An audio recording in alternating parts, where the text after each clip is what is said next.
আল্লাহ সুবহানাহু ওয়া তাআলা যদি আমাদেরকে এই দুনিয়াতে মানুষ হিসেবে সৃষ্টি না করে কোনো গরু, কোনো বৃক্ষ, কোনো তরুলতা হিসেবে সৃষ্টি করতেন, তো ওই সময় আমার আপনার করার কি ছিল? কিছুই করার ছিল না।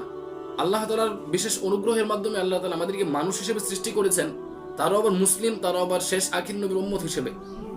আমার আপনার উচিত যে আল্লাহ সুবহানাহু ওয়া তাআলার ইবাদত করা, যেমনভাবে আল্লাহ তাআলা বলেছেন।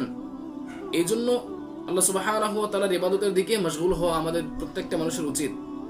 এই বর্তমান ফিলিস্তিন, গাজার যে সমস্ত মুসলিমদেরকে কাফিররা নিষ্পেষিত, একেবারে ধূলিসাৎ করে যাওয়ার পায়তারা করছে, তাদের বিরুদ্ধে আমাদের অবস্থান নেওয়ার জন্য সর্বপ্রথম আমাদের ইমানের শক্তিকে মজবুত করতে হবে। কেননা যদি আমার আপনার ইমান মজবুত না থাকে, দৃঢ় না থাকে, তাহলে আমি আপনি কিভাবে একজন অমুসলিম, একজন কাফিরদের বিরুদ্ধে অবস্থান করব? অথচ দেখেন, আজ থেকে 1450-1500 বছর পূর্বে রাসূল সাল্লাল্লাহু আলাইহি ওয়াসাল্লাম যে সাহাবী আজমাইনদেরকে নিয়ে যুদ্ধ করেছিলেন, একটা এক্সাম্পল হিসেবে বদরের প্রান্তরের মধ্যে যখন নবী সাল্লাল্লাহু আলাইহি ওয়াসাল্লাম যুদ্ধ করেছেন 313 জন সাহাবীদেরকে নিয়ে 1000 জন কাফেরের বিরুদ্ধে, তখন এই 313 জন সাহাবী কি নামাজি ছিল? এই 313 জন সাহাবী তাদের ইমানের জজবা কেমন ছিল? তাদের ইমানের অবস্থা কেমন ছিল? তাদের নামাজের অবস্থা কেমন ছিল? তাদের আমলের অবস্থা কেমন ছিল? তাদের পরহেজগারিতার অবস্থা কেমন ছিল? তাদের তাকওয়ার অবস্থা কেমন ছিল? আর আজকে বর্তমান আমাদের অবস্থা কেমন? সুতরাং আমাদের উচিত যে ফিলিস্তিন অথবা সমস্ত বিশ্বের মধ্যে যখন কোনো একজন মুসলমানের শরীরের মধ্যে আঘাত হানে, তখন এটি সমস্ত প্রত্যেকটা মানুষ, মুমিন মুসলমান, ইসলামের সাইনবোর্ড লাগিয়ে আমরা যারা নিজেদেরকে মুসলিম দাবি করি, তাদের উচিত যে তাদের অন্তরের মধ্যে কষ্ট লাগা। এখন আমার আপনার করণীয় হচ্ছে আল্লাহ রাব্বুল আলামিনের নিকট বেশি বেশি দোয়া করা, আর যখন সুযোগ সময় হয় তখন আল্লাহ সুবহানাহু ওয়া তাআলার এই সমস্ত মুসলিম যাদেরকে অত্যাচার করা হচ্ছে, নির্যাতন করা হচ্ছে, তাদের পক্ষে সমস্ত কুফফার শক্তির বিরুদ্ধে অবস্থান নিয়ে আল্লাহ রাব্বুল আলামিনের দ্বীনকে এই দুনিয়াতে প্রতিষ্ঠা করা। এই জন্য আমাদের উচিত এই দুনিয়ার মধ্যে যত হারাম অবস্থান রয়েছে, পদ্ধতি রয়েছে, এইগুলোকে ছেড়ে দিয়ে এক আল্লাহ সুবহানাহু ওয়া তাআলার ইবাদত করা। আল্লাহ সুবহানাহু ওয়া তাআলার ইবাদত ব্যতীত অন্য আর কোনো কিছুর মাধ্যমে আমি আপনি ইসলামকে প্রতিষ্ঠা করতে পারবো না। আল্লাহ তাআলার পরহেজগারিতা ব্যতীত দুনিয়ার মধ্যে আমি আপনি ইচ্ছা করলেই অন্য কোনো কিছুর মাধ্যমে ইসলাম প্রতিষ্ঠা করতে পারবো না। এই জন্য আমাদের উচিত সেই মহান রব আল্লাহ সুবহানাহু ওয়া তাআলার ইবাদতের দিকে ধাবিত হওয়া। যদি ইবাদতের দিকে ধাবিত হতে পারি, আল্লাহ রাব্বুল আলামিন বলেছেন ইন্নী জাঈলুন ফিল আরদি খলিফা, তখন আমি আল্লাহ তাআলা নিজেই দুনিয়ার মধ্যে খলিফা নিযুক্ত করে দিব। এর জন্য আমাদের চেষ্টা হচ্ছে যে আমি আপনি চেষ্টা করব দুনিয়ার মধ্যে কি চেষ্টা করব, যে আমলে সলেহ করা, সত্যের দিকে থাকা, বাতিলের বিরুদ্ধে অবস্থান করা, নিজের সাধ্য অনুযায়ী যখন আমার আপনার সামর্থ্য থাকবে তখন হাত দিয়ে বাধা দেওয়া, হাত দেওয়ার বাধা দেওয়ার ক্ষমতা চলে গেলে মুখ দিয়ে বাধা দেওয়া, মুখ দিয়ে যদি বাধা দেওয়ার শক্তি সামর্থ্য চলে যায় তখন অন্তরের মাধ্যমে সেই জিনিসটাকে, সেই ইসলাম অনিসলামিক কাজকে, ইসলাম বিরোধী কাজকে, জুলুম অত্যাচারের কাজকে ঘৃণা করা। এটা হচ্ছে ইমানের সর্বনিম্ন স্তর। ইনশাআল্লাহ যদি আমি আপনি বা আমরা সকলে আল্লাহ সুবহানাহু ওয়া তাআলার ইবাদতের দিকে নিজেকে ধাবিত করতে পারি, তাহলে ইনশাআল্লাহ আমাদের বিজয় অতি সন্নিকটে। আল্লাহ সুবহানাহু ওয়া তাআলা তো বলেছেন ইন্নী জাঈলুন ফিল আরদি খলিফা, আমি আল্লাহ তাআলা এই দুনিয়ার মধ্যে খলিফা নিযুক্ত করব। তো আল্লাহ তাআলা যে খলিফা নিযুক্ত করবে এটা আল্লাহ তাআলা বলেছেন। তো আল্লাহ তাআলা এই কথা বলার পরিপ্রেক্ষিতে একটা শর্ত তো আল্লাহ তাআলা অবশ্যই দিয়ে দিয়েছেন, জুড়ে দিয়েছেন।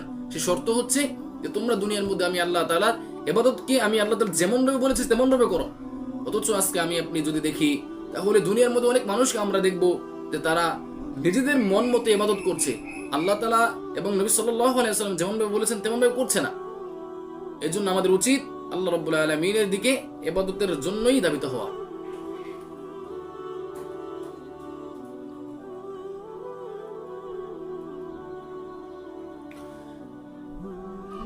বর্তমান সময়ে আমি আপনি যদি লক্ষ্য করি, এই বর্তমানে কিছু মানুষ রয়েছে যারা নিজেদেরকে মুসলিম দাবি করে, কিন্তু তাদেরকে দেখলে বোঝা যায় না যে তারা মুসলিম।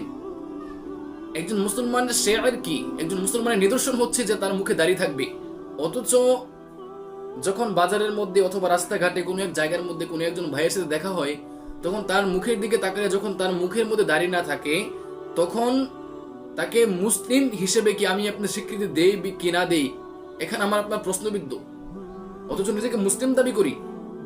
মুসলমানের কাজ কি? মুসলমানের মুখের মধ্যে থাকবে দাড়ি, সুন্নতি লেবাস থাকবে, আল্লাহ রাব্বুল আলামিনের তাকওয়া থাকবে, যখন আজান হবে আজানের সময় মসজিদে চলে যাবে, এটাই হতো মুসলমানের কাজ। অথচ আমি আপনি আজকে বর্তমান সময়ে কত গুনাহের কাজের মধ্যে লিপ্ত আছি, কত জিনায়ের কাজের মধ্যে লিপ্ত আছি। আল্লাহ সুবহানাহু ওয়া তাআলা আমাদেরকে বিজয় দান করবেন, একথা সত্য।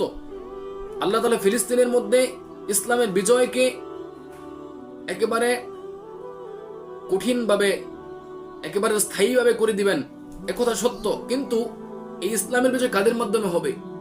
যারা নামাজ না আদায় করে তাদের মাধ্যমে, যারা অনইসলামিক কাজ করে তাদের মাধ্যমে, যারা বিভিন্ন ধরনের নেশাগ্রস্ত, বিভিন্ন ধরনের খারাপ কাজের মধ্যে লিপ্ত তাদের মাধ্যমে। আল্লাহ তাআলা এই দুনিয়ার মধ্যে বলেছেন, ইন্নী জাইলুন ফিল আরদি খলিফা, আমি আল্লাহ তাআলা দুনিয়ার মধ্যে খলিফা নিযুক্ত করব। কিন্তু এই খলিফা কাদের মাধ্যমে হবে? এই খলিফা হবে যারা আমল সালেহ করেছে, সৎ কাজ করেছে, অসৎ কাজের বিরোধিতা করেছে, হকের উপর থেকেছে এবং মানুষদেরকে ইসলামের দিকে সঠিক বুঝের দিকে আহ্বান করেছে।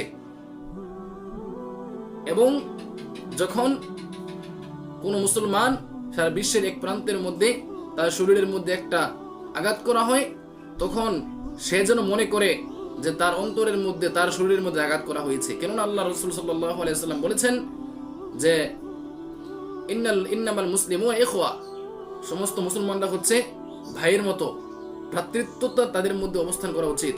এজন্য আমাদের উচিত প্রত্যেকটা মানুষকে আল্লাহ সুবহানাহু ওয়া তাআলার ইবাদতের দিকে ধাবিত হওয়া, আর সমস্ত মুসলমানদেরকে আল্লাহ রাব্বুল আলামিন যেমন ভাবে বলেছেন ঠিক তেমন ভাবে ইবাদত করা। আল্লাহ তাআলা আমাদের বিজয়কে অতি সন্নিকটে রেখে দিয়েছেন, কিন্তু বিজয় আমাদের সামনে আসছে না কেন? কারণটা কি? কারণ হচ্ছে যে আল্লাহ সুবহানাহু ওয়া তাআলার ইবাদতের প্রতি আমি আপনি পরিপূর্ণ মশগুল না। আমি আপনি আজকে ব্যস্ত দুনিয়া নিয়ে, দুনিয়ার বিভিন্ন ধরনের কাজকর্মের মধ্যে আমি আপনি ব্যস্ত। অথচ আল্লাহ সুবহানাহু